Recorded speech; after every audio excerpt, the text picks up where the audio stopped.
Hello everyone and welcome in. My name is Jer, and last year I did a tier list ranking of all the games that I played on Twitch, and it was so much fun. I really enjoyed doing it. So I'm going to be going through every one of the games that I played on Twitch this year, and I'm going to be tier ranking them from favorites to least favorites. Now, I do want to say I did not include some games that I've already played before, like Skyrim, Oblivion, Dead by Daylight, things like that. I also didn't include some classic games that I played. During September, I did a lot of throwback games like Legend of Zelda, Banjo-Kazooie, Star Fox, etc. And I didn't include those just because they're classic games and they're not anything new. So I tried to include things that I've never done before or was very first time actually finishing something. So let's get into this gig. So I did make my own tier list on Tier Maker. So starting at the top, we got our God tier games. These are games that I think were absolute perfection, played well, good graphics. We got damn near perfect, which is pretty self-explanatory. It's not quite God tier, but it was almost there. Then we've got memorable games that I think were strong but may have not played the very best, but I still enjoyed them for what they were. We've got the fun but fast category. These were ones that just were way too short and needed a little bit more time for me to love them, but I enjoyed them nonetheless. Then we've got the mid tier. I think that's explanatory. We have had potential, which I think is in my nice way of saying this was bad, but I liked what it was trying to do. We've got low key terrible, games that I think were awful, but I think had something about them that made them not as bad as they could have been. And then we've got hot dog water, just the worst of the worst of the worst. I don't think there's going to be anything on here, but we'll see as I'm going in and remembering some of the games that I played this year. So starting us out, we've got Princess Peach Showtime. I loved this game. I think including a game in the Nintendo series that allows Peach to just be a badass was really fun. And I loved that she just got to be a magical girl, including magical girl transformations. With Princess Peach Showtime, the mechanics were fun, the gameplay elements were good, the story was good. It just was quick. It felt like a first draft of something. Like they were working really hard to make a better game, but maybe they just didn't have time, or they ran out of money, or maybe Nintendo didn't trust that Peach was gonna be popular enough to make a feature-length game. Because I beat this pretty quick. It was shorter than Luigi's Mansion. And that's saying something, because Luigi's Mansion is pretty short. And not that Nintendo games are known for being really lengthy or bulky, but this one did just go by quick. There were so many fun Peach outfits, and that is what I liked the best. I think I did a video talking about all of my favorite looks, so you can go back and check that out if you're interested. I'll try to remember to put it in the comments. This is going to be my very first fun but fast category. As a matter of fact, I think I made this particular tier list only for Princess Peach Showtime. Next up, we have Crow Country. This was a really brilliant game. It was gifted to me by the developers. It had Silent Hill inspiration as well as some inspiration from old Resident Evil. You can see the love that went into it in the storytelling, in some of the bananas background that's happening in this dark and sinister world. It takes place in an old rundown theme park, and that is one of my favorite aesthetics. The main character is kind of silly, sassy, quirky, makes a lot of references to being in a video game without directly saying it. She's a little self-aware, and I love that. She's also styled a bit like Jill Valentine, and I loved that throwback to Resident Evil, which was one of the inspirations of this game. A lot of the monsters are really terrifying and horrific. And I'm really glad that I got to play this because I had gotten myself into the Resident Evil series. I was prepping myself to play Silent Hill 2. So this was such a good lead up to those. I think it was a brilliant game. I have very few critiques about it. I think maybe there were some mechanical issues that I just wasn't loving. Very, very slight mechanical issues. So for that reason, it's gonna go in the damn near perfect category. Next up, we have Katamari Damacy Reroll. This was my first time playing this. I had watched a Twitch friend play it, and I thought it was so fun. It scratched this itch of those IO games where you're trying to draw big circles of color around a map or grow your hole to swallow up everybody else's holes. That's not a euphemism. It was a real game called Whole IO. My favorite thing about Katamari Damacy Reroll was the music. It was so fun. It made me want to throw ass. I loved the colors in the game. I think the level designs were flawless. I loved the mechanics of moving around this world and trying to create the biggest ball possible. And everybody that watched was really vibing. We were having a really great time trying to figure out how to make the biggest ball, the new areas we could go into, the way that they were blending and building the maps as we went through it. This, in my opinion, was a god tier game. I think I would play this easily in a heartbeat again as just a game to relax and have fun with. Next, we have Medieval Dynasty. This is a game that I played with my modern friend, and we built this beautiful town. The idea of this game is it's a city builder. You're in ye old medieval times, and you have decided that you want to go and build your own village rather than live the typical serf life. There were some fun building mechanics. I liked the roads, but I wish that there were a few more options. The wall facings were fun, but I wish there were more options. I liked the opportunity to ask your villagers to do things for you and work different fields for you. So you could have one villager collecting food, you could have one villager collecting stones, and one villager collecting wood. There is a huge map that you can build anywhere you please. And I like that freedom of being able to go anywhere and not being limited to certain areas or certain places you could build. And the landscape was the limit. If you could reach it, you could make it. If you could find the materials for it, you could do it. There were some fun emotes and animations that were in the game that made it fun. The hunting mechanics, I think, were probably the weakest part of the game. Going out and foraging your own food was not fun, but you can have a villager do that, and the moment I could, I assigned them to do so. I think the only problem that I had with it was just the lack of designs, which I think they wanted to add more things in. I wish that you could go a little bit higher up in your builds, and I wish that you had a little more freedom with designs and more furniture and more decorations to make your town feel more alive and buzzing. On top of the fact that there was just no diversity in the game. There were a couple flat faces that were all pretty ugly. There were almost no skin tone variations between your villagers, and that didn't feel very inclusive. On top of it, you can't be gay. You have to do straight stuff. So if you don't get married to the opposite sex, your story ends after a certain point. And even though that may not be completely realistic, it's just nice to have a little more representation in a video game. So for that reason, I'm gonna put it at memorable because I genuinely had a very good time with it. There are just things that I would tweak to have made it a more inclusive game, a fuller game, and definitely more of a design game because it was focused on that. Next up is Assassin's Creed Black Flag. I was really excited to play Assassin's Creed because I had never played a game before. As a matter of fact, I don't think I had even watched anyone play Assassin's Creed, so I was really excited to get to play this, but Ubisoft made me download a separate launcher for it. And I'm no stranger to downloading separate launchers. I've done so with Fortnite, I've done so with Red Dead Redemption, but Ubisoft's launcher was the buggiest that I've ever had the displeasure of using. It was almost as bad as the EA app, but I think the EA app is probably worse. The Ubisoft launcher booted me out of my profile. I tried loading back in with my username and password, and it said it was incorrect. So I tried sending an email to myself to refresh it, and it never sent. And that led me to think, did I put in the wrong username and password? I had no idea. I could not find any information to try to get my account back. And by that point, I had already invested 11 hours in, and I was not going to restart the game. I had a few issues with the gameplay mechanics. I love games like Dishonored where you have to assassinate people and sneak. And I think the Dishonored mechanics really allowed you to do that. There was ease of moving around, of being stealthy, of getting your kills. Assassin's Creed Black Flag did not have as much smoothness for me.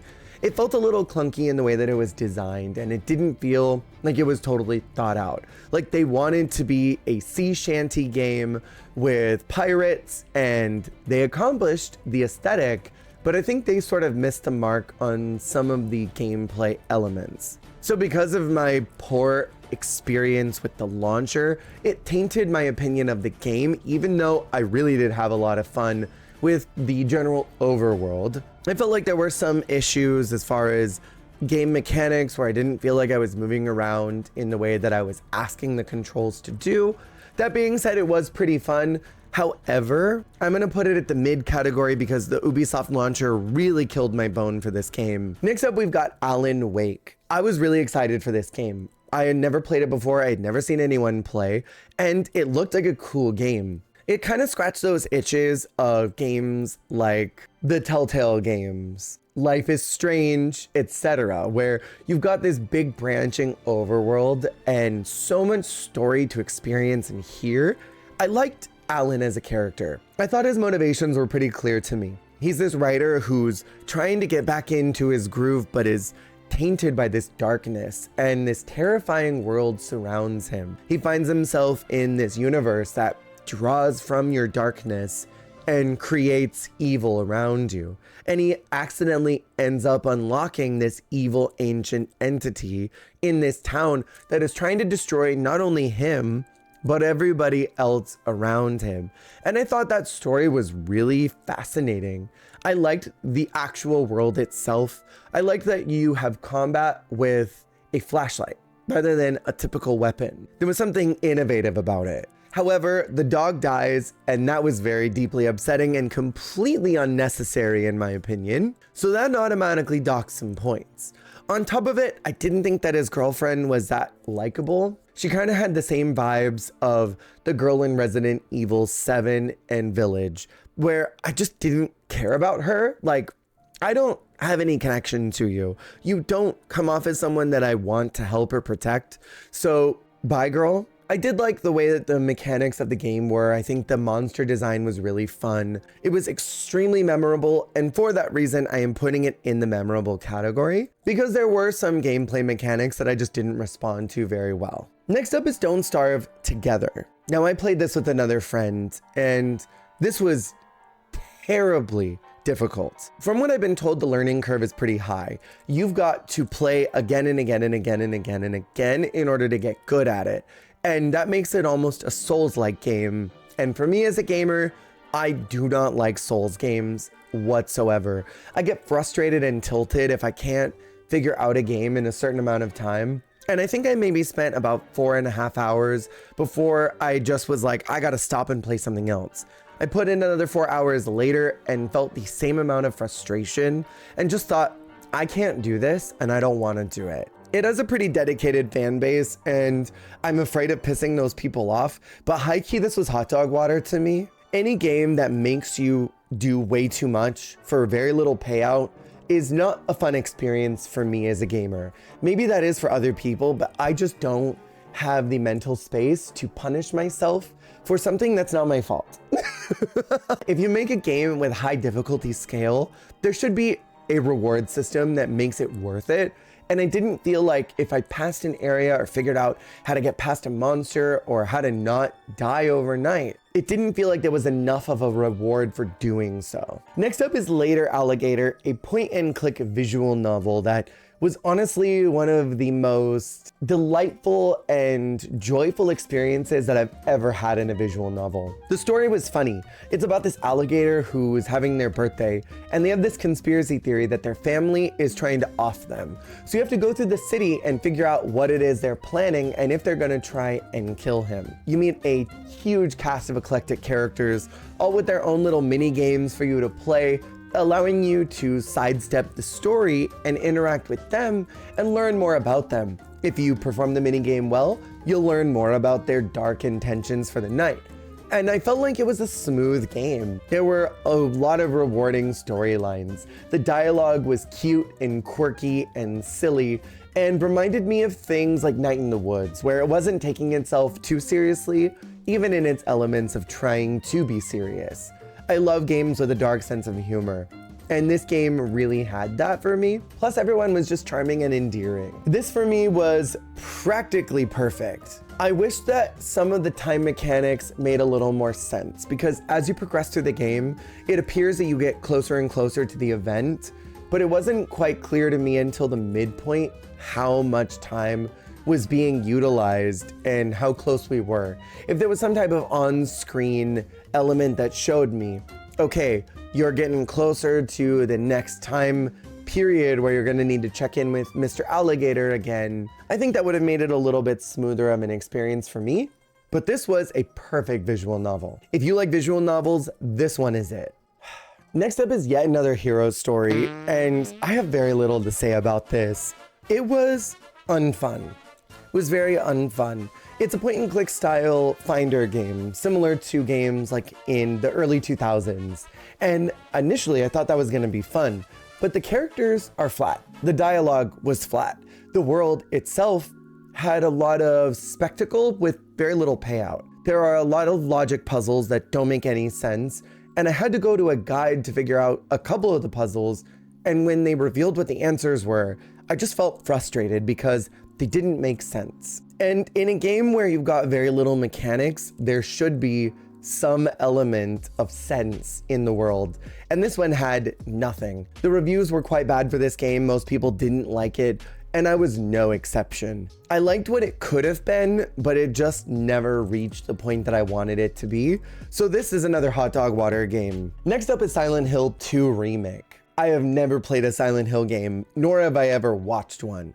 The closest I've gotten was watching the movie, which I really loved. And I've played Dead by Daylight, where there's the Executioner and Cheryl and James. I sort of in a parallel way know these characters, but I don't really know much more about the story. So this was my first time interacting with Silent Hill, and I loved it. It was such a compelling story. It was frightening and terrifying at the same time. It had these elements that made my skin crawl, and the logic puzzles actually made sense. The combat actually made sense. I liked the character design, I liked the way that the story flowed, and I liked the way that I not only learned more about James as we went, but also about the world of Silent Hill. It felt like a fully fleshed out universe that was very well thought of and conceived, and for that reason, I really enjoyed it. This was a fun game, and it scared me and made me more curious. I was always wanting to get back into it and find out more of the story and keep exploring this world that was so big. And this unsettling terror that I felt through the entire game was something that I haven't experienced from other horror. Like, Resident Evil didn't make me feel like I was crawling on pins and needles, scared of what was gonna be around the corner, where this game did. This was damn near perfect. The problems that I had with it were more mechanical. Sometimes the way that James would move would be not what I was thinking he was going to do, or I would ask him to heal and he wouldn't, or I would swing my weapon and he wouldn't.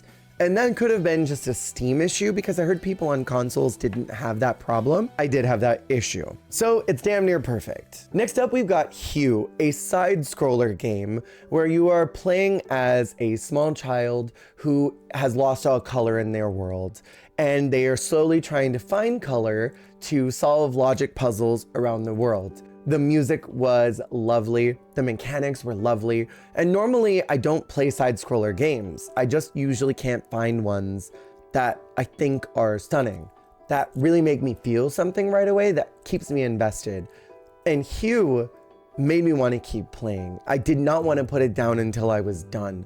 And the story elements, as it was growing and evolving, made me feel something deep down in my core.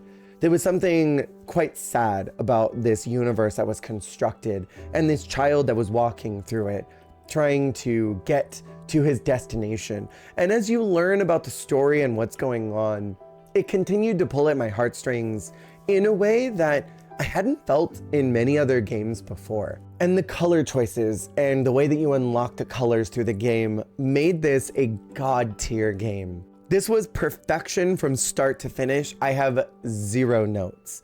A lot of the puzzles were complicated in a way that felt rewarding when you finished them.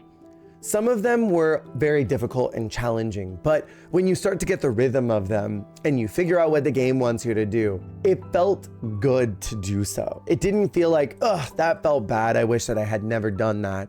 Or I wish I hadn't gone this way or played this game, as so many logic puzzle games can sometimes make you feel. This game was perfect. Next is Fields of Mystria. You know, this might be a controversial opinion, but I found it quite mid. I think the level design was fun. I really like the overworld, and I like a lot of the quality of life changes they made on the typical farmers. Being able to multi-craft and interact with villagers in a different way.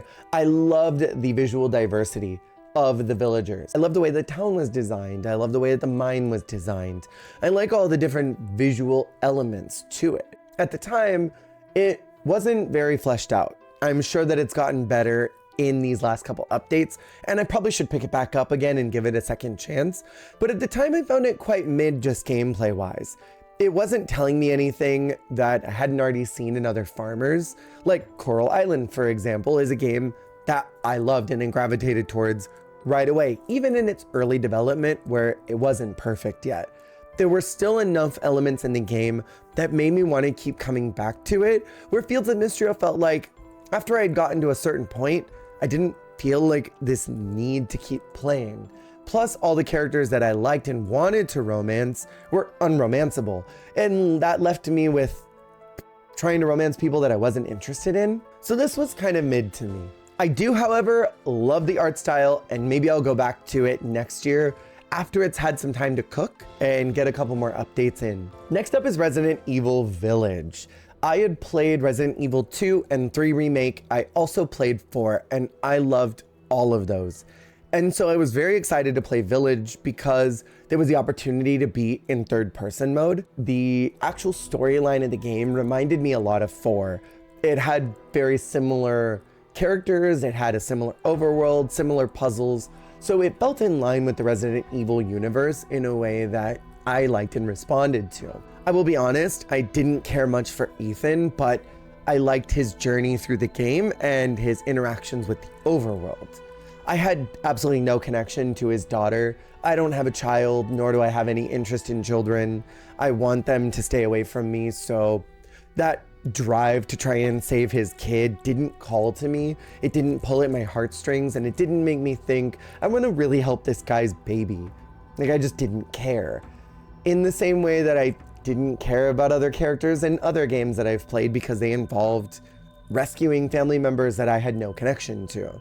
If this were a story about a guy trying to save his dog or his cat, oh, I would have been so involved in it. But because it wasn't, I didn't really have any connection to the story, but I loved the gameplay mechanics. I loved Miranda and Heisenberg. I like the various areas of the village that you explore. It's dingy and gross and scary and calls back to Resident Evil Classic that I think Biohazard tried to test the waters and see what can we do with our franchise. Can we explore in a different route in an Outlast scenario and maybe have that level of horror? But Resident Evil at its core is a world exploration with puzzles. And I think this game, going back to its roots and connecting back with that, was smart. Yeah, I loved everything about this. This was a very memorable game. I think the gameplay mechanics were strong. I just didn't really like the way that you had to move around the world. Sometimes it felt frustrating going back and forth to complete certain puzzles and get to certain areas. And that was really my only complaint with it. Otherwise, this was a fun game. Next up is Greedfall, and I'm not even going to be kind about this. This was a hot dog water game. When I loaded up Greedfall, I had one of my regulars tell me, I played this and I didn't really love it, but I want to know what you think about it. So I tried to keep an open mind about it. The gameplay mechanics were outright frustrating. I found myself getting ragey, just trying to complete a very simple task.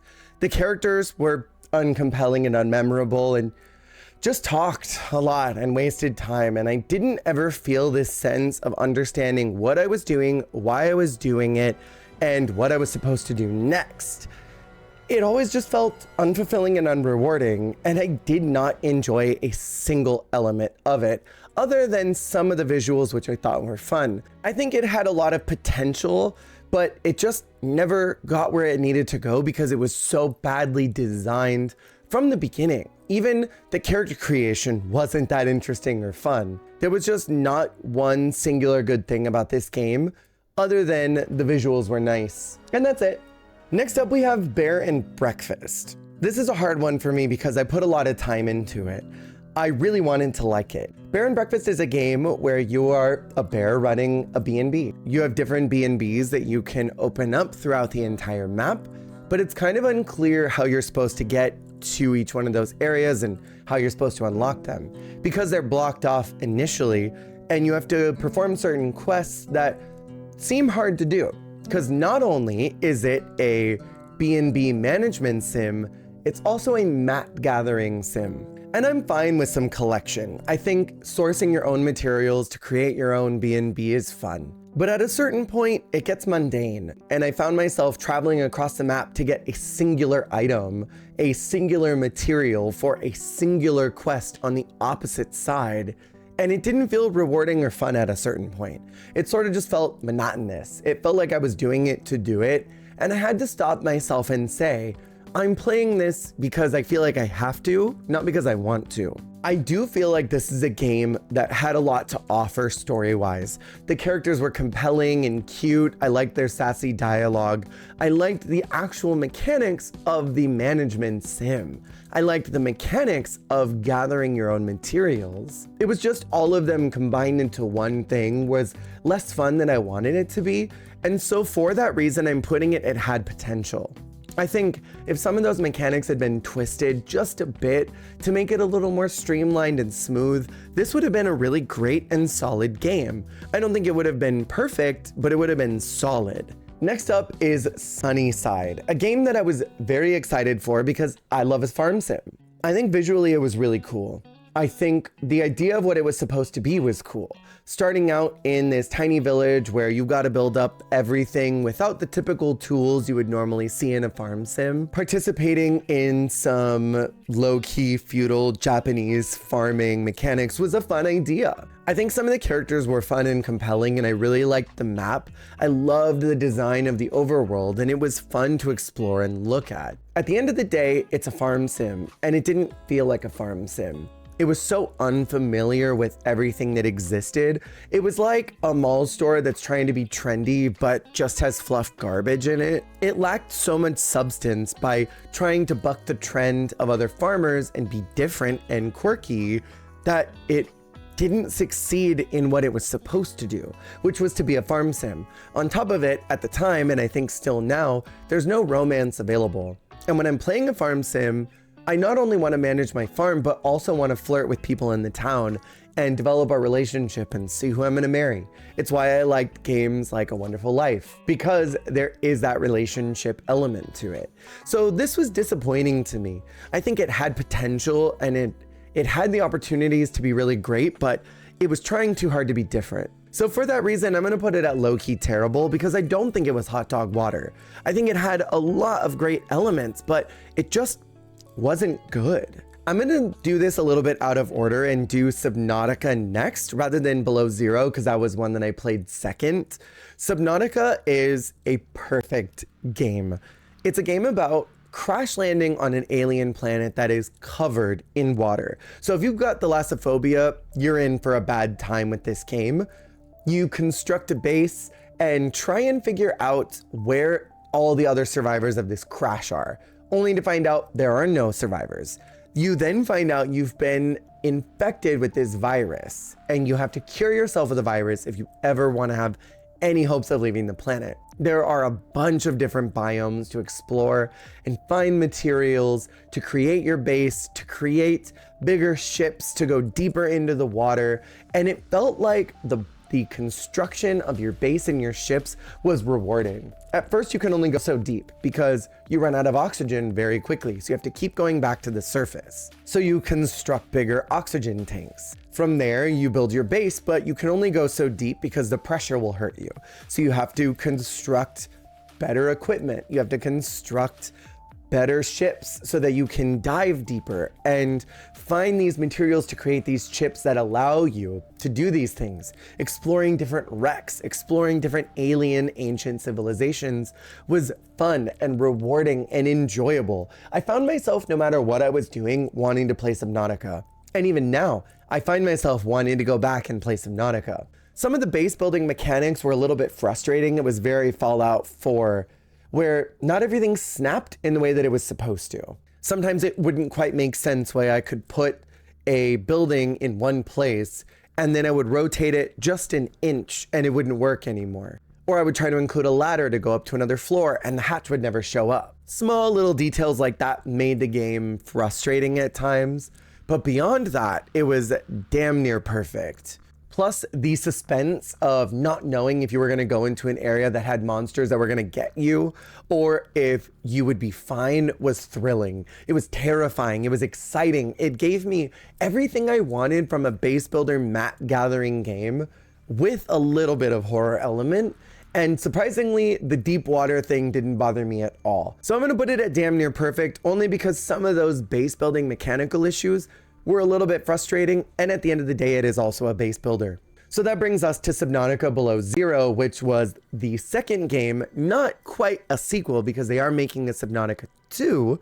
This is an extension of the first game, where a different character goes to try and find their sister who's been on this exact planet, doing some research about this virus that the original character was infected with. Throughout the game, you unlock even more information about the alien species that was here before, researching this virus and trying to find a cure for it. The alien gets in your head and they are trying to reconstruct their memories of what happened and try and find a way to their home planet to give them information on how to save everyone from this virus. It was rewarding. It had all of the best elements of the first game, mixed with some new gameplay mechanics that made it smoother. The quality of life adjustments were lovely, and they changed the environment completely, that you're not in this complete underwater biome, but more in this Arctic biome where there are more icy land masses to find, plus a secondary character that you can meet that fleshes out more of the story that was alluded to in the first game if you found all the pieces of her story. And so for that, I really enjoyed it. It kept the horror, it kept the fear, and it added more to it than was in the first game. And I love when a game takes all of its best elements and builds upon it. Subnautica Below Zero, I think, was very charming.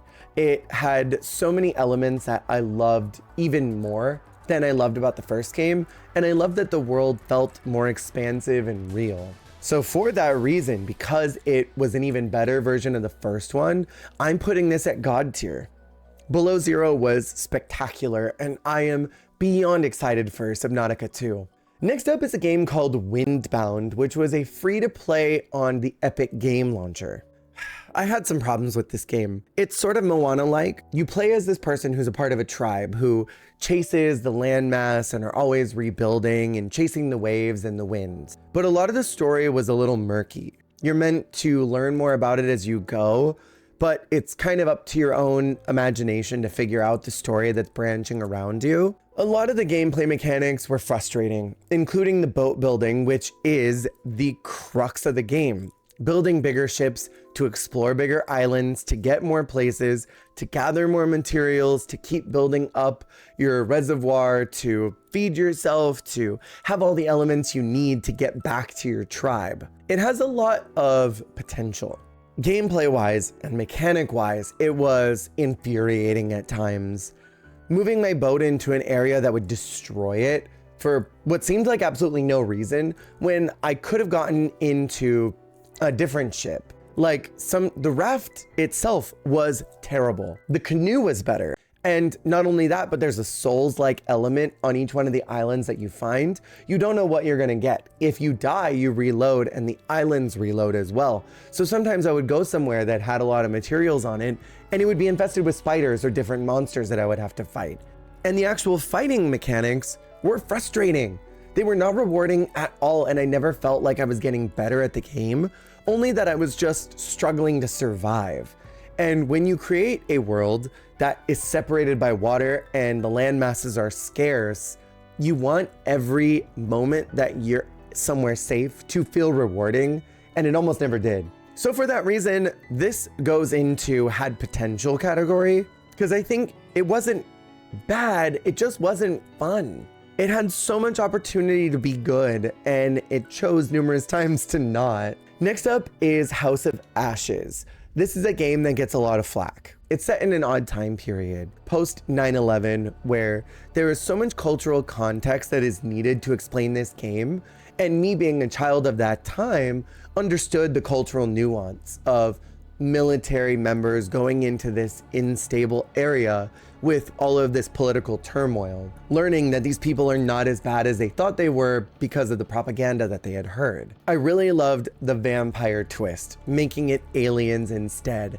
I think turning a vampire story into sci-fi is great storytelling. I think what made it murky was this political turmoil that was in the background. And then on top of it, Ashley Tisdale's ex is obsessed with her and can't let go and doesn't take no for an answer. So you've got a layer of political turmoil, a vampire storyline, a past storyline, a exploration storyline, and then this random encompassing romance that comes out of left field and feels uncomfortable to experience. I love these games though, and I love the world building that comes with it. I think this game had so much potential, and so that's where I'm putting it. This was probably by far one of my favorites of this franchise. The Dark Pictures anthology is a super fun series, and I love what they've done with each one of their games. This was easily my favorite of the ones that I've played, but that being said, it was still a little lower than mid, only because of the too many storylines and not enough drawing in to one particular point of view. Like, if you want to do the political turmoil and strife, I think there were other time periods they could have done that would have felt less aggressive and hostile. And I also would have axed the romance storyline because I don't think that was necessary. But I think the casting was strong, and I think the deaths that happened were rewarding. The people that I saved were rewarding. And at the end of the day, it felt like something that realistically could happen with the US government actively knowing about this thing and sending people essentially to their death to try and uncover this virus so that they could weaponize it. That felt real to me. Next up is Echoes of the Plum Grove. This is a side-scroller Paper Mario in design farm sim. But what's cool about it and what's unique is that your villagers die. New villagers are born, and even you die, and your family takes over and continues on in the farm. You can marry anybody in the world, and anybody in the world will marry each other. So every gameplay is gonna be different. In mine, there were a lot of lesbians, which I love. Nobody really got sick or died from plagues, where one of my friends currently has 10 people that have died all in 1 week due to a plague. So anything could happen. It has so much to say and so much to do. And it was designed by like 2 or 3 people. It had a very small production team, and I am a big fan of celebrating indie developers, especially ones who are creating a game with so much heart like this. So with that in mind, this was a spectacular journey in what could be future farm sims. I've always wanted to see a world where everything changes around you, where it's a dynamic universe that could always be different. Everyone's story is going to be different because the villagers are going to interact with each other and have children that grow up and take over different businesses and sectors. I only wish that maybe the town could also grow. You could see new buildings come up and come back down, villagers coming in and creating new businesses, but maybe that's something that the developers do want to do down the road. I think this was a really fun game. It just was slow at times. That was really my only problem. It's meant to be a long haul game. It's meant to be something you pick up for a little bit, put it back down, pick it up, put it back down. And so for that, I think it's memorable. It doesn't have the same binge worthiness as other farmer games where you just sit down and try and get through as much of it as possible. It is a pick up and put down game, but I don't mind that. Next up is Paper Mario Thousand Year Door, and I did not include a lot of retro games because I played them before and I already have strong opinions of them. However, this being a remake is the reason why I secured it here on this tier list. Paper Mario Thousand Year Door is one of my favorite games of all time. Took all of the elements of original Paper Mario and made them better. And this game absolutely took everything that was spectacular about Thousand Year Door and cranked up the volume. The gameplay mechanics were smoother, the dialogue was a little bit crisper and cleaner, the graphics were stunning. I really love that they stuck to Vivian being a trans woman. And I think that representation is really important and a bold move for Nintendo in a time period where trans people are not looked at in the same humanity as their cisgender counterparts. I love some of the changes that they made with one of the characters having a foot fetish for the dragon. Kinks being represented in games is A+. And I just love that it reached back to its roots of the original Japanese dialogue that did get censored in the US in its original release, and pulled those back in and allowed the game to shine as it was originally meant to be seen. This was a brilliant remake, and if Nintendo had any desire to go back and redo old games and re-release them, maybe with new graphics and some new features, new quality of life updates, I would love that, because this game proved that they're able to do it. But they have to stick to this same rule set. They can't decide that they are going to update this game and make it better and then pick up something else and maybe not make it as strong. This was God tier for me. Next up is Spirit of the North, a game where you play as a tiny little red fox, and your goal is to face this darkness that is taking over the world. It was a beautiful story, and thinking about it now gives me chills because it says nothing. There's almost no dialogue. As a matter of fact, I don't think there was any dialogue.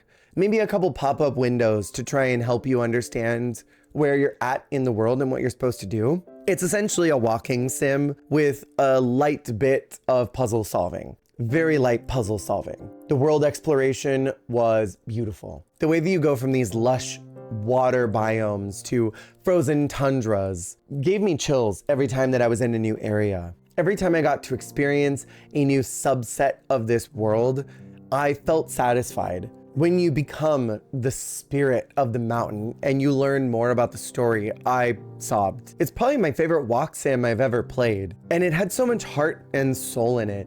I would play this again if I just wanted a game for the aesthetic and the experience, and just to feel some joy and happiness in an otherwise dark world. This game was it. This is definitely a God tier for me. And last up is my most recent game that I started playing, and that's Planet Crafter. Ooh boy, do I have good things to say about Planet Crafter. It is essentially Subnautica, but without monsters. You are a person who has committed some type of crime because you've got a huge fine and penalty that's weighing over you that you need to absolve yourself of. So the government, being the government, has sent you to this barren world to terraform a planet. A extremely impossible challenge and quest. And as you explore this world, you find that the government has sent other people here who tried and failed and died. There's even more branching storylines about an ancient civilization that was here before, and the world took a turn for the worst and is no longer habitable. As you explore,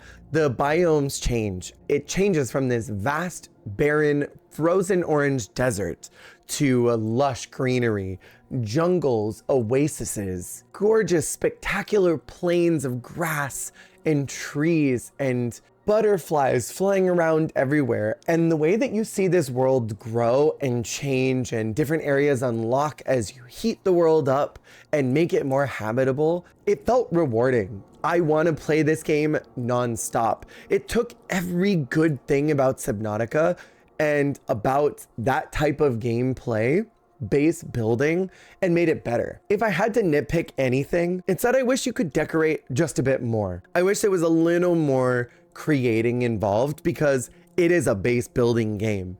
So having more decoration would be nice, whether that be finding blueprints or what have you to create more objects around your world. I think that would make it a little bit better, but that's not even a problem for me because there are so many things to create into, so many places to explore, and so many items to gather as you're exploring the world. It's just fun. It's an exciting game to play, and I've loved every minute of it. So for me, this is a God tier game. There is nothing wrong with this game, and I recently got the DLC gifted to me, which I'm going to be playing, and I am even more excited to play that because it's an entirely new game. And so this has been every single game that I played during 2024. Thank you so much for watching this video. I know it was kind of a long one, but I enjoyed doing this so much last year, I had to do it again. And going back and thinking about all these games that I played and all the good memories I had while interacting with them was very fun for me. Thank you so much for watching, and I will see y'all on the flip.